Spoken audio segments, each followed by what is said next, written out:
story is called What Planet Are You From, Clarice Bean.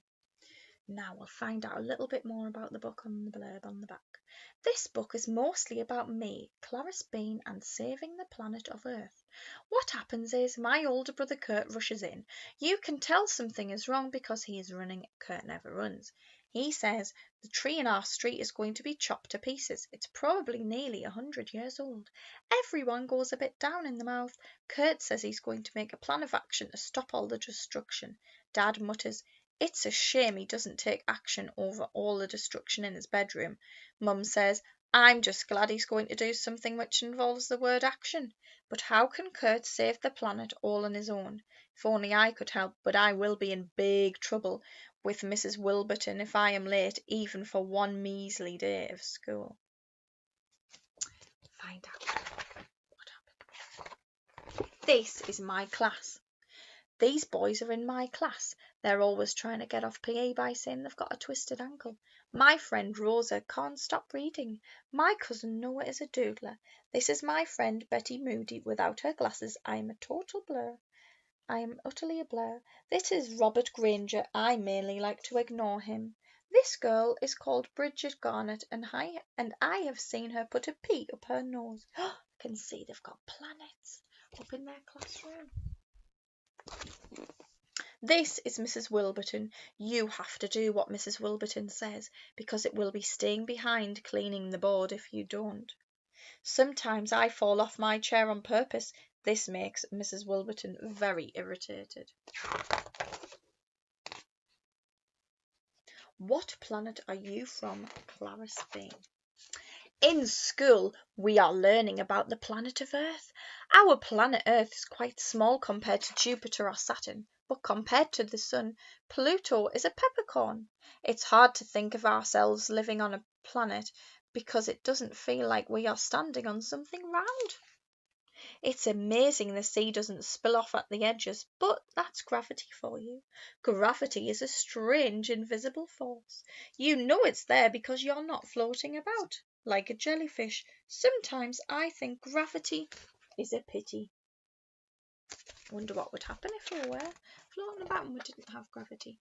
Mrs. Wilburton wants us to do a project called The Environment, which is nature really.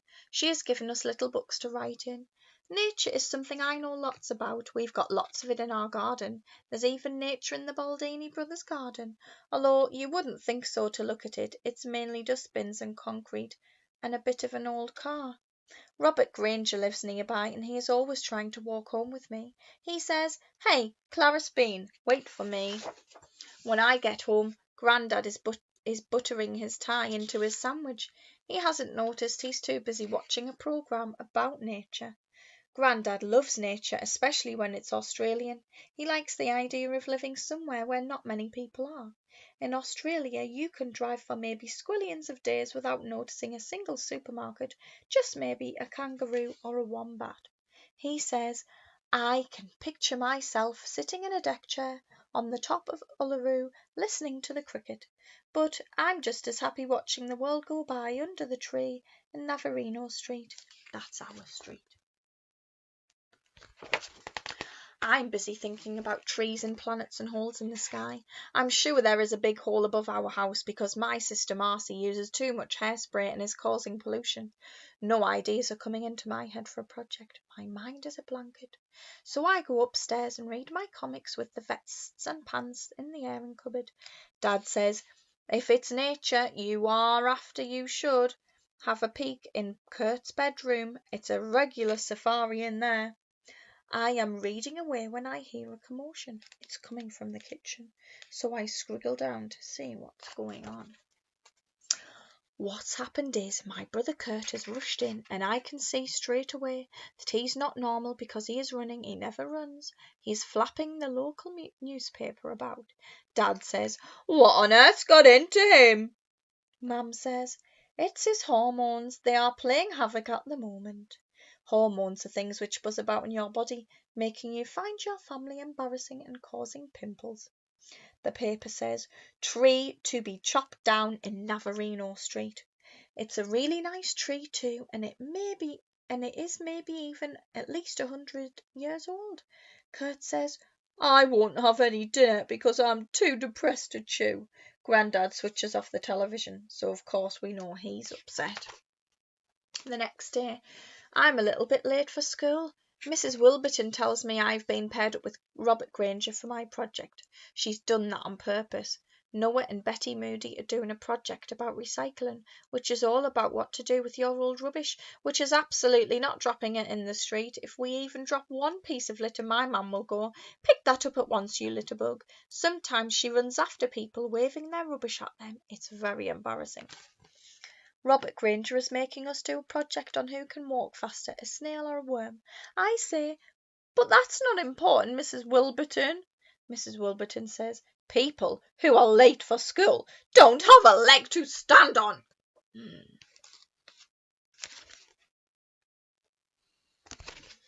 I want to say, "That's funny, I've got two," but I don't, or it would be a trip to see Mr. Pickering, our headmaster.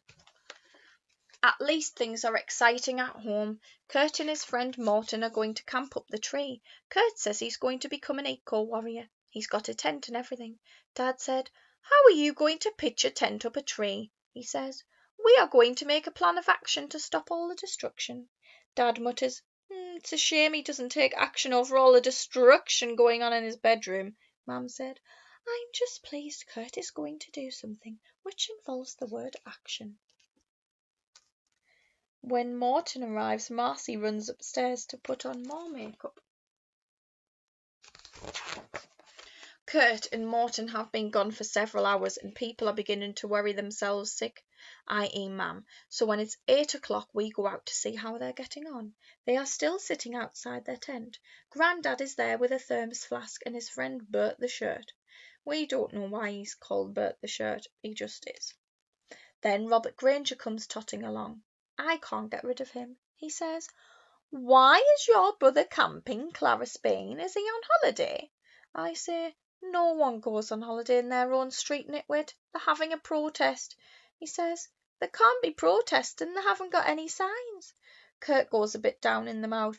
Mam tries to cheer him up. She says she's really proud of Kurt and Morton and keen on what they are up to. So, after school on Wednesday, me and Noah make some posters. Of course, Minal, my squirty young brother, wants to join in. We write "Free the Tree" because it rhymes really. Noah is mostly doing the pictures. Noah is a good drawer. He can draw anything except for a camel or a horse, so don't bother asking him.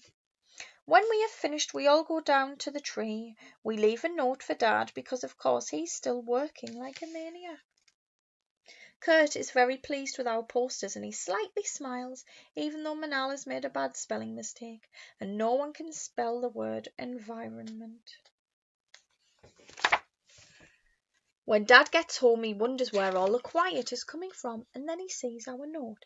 He decides to make us some spaghetti bolognese, no meat because Kurt won't eat anyone with 4 legs or feathers. Dad would much rather cook for a living, but he's up to his ears in the wheeling and dealing business, and someone's got to bring home the bacon.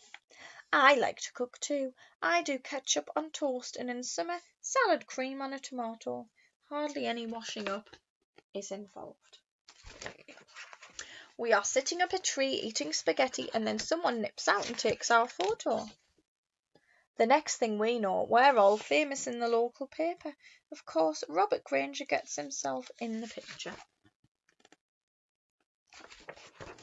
When I get to school, I am in big trouble. Mrs. Wilburton wants to know why I'm late again and where the dickens is my snail and worm project. I say, "I've been up till all hours saving the planet in our street." Mrs. Wilburton says, "I can assure you I will be calling your mother." I say, "She can't get to the phone right now, Mrs. Wilburton, because she's up a tree." Mrs. Wilburton says, "Right, that does it, young lady. We do not tolerate nonsense in this class." Robert Granger says, "But it's true, Mrs. Wilburton." He shows her the picture from the paper. Mrs. Wilburton goes a bit funny in the face, and that is the absolutely only time Robert Granger has ever been useful. Ever. My project. This week I have been an eco-warrior. I have been being an eco-warrior. Being an eco-warrior means you must use recycled toilet paper because toilet paper is made out of trees. Trees are important because they're stopping the earth running out of air. If we don't have trees, we would all live in bubbles like spacemen.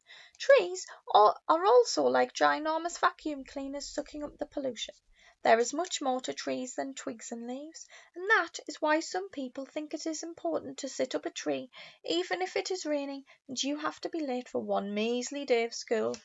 Mrs. Wilburton does a smile which is a bit tight at the edges, but of course she has to say, "Well done, Clarice Bean." The end. So we saw a little bit of the planets, but was more about what we can do to help save our planet Earth. See you again soon. Bye.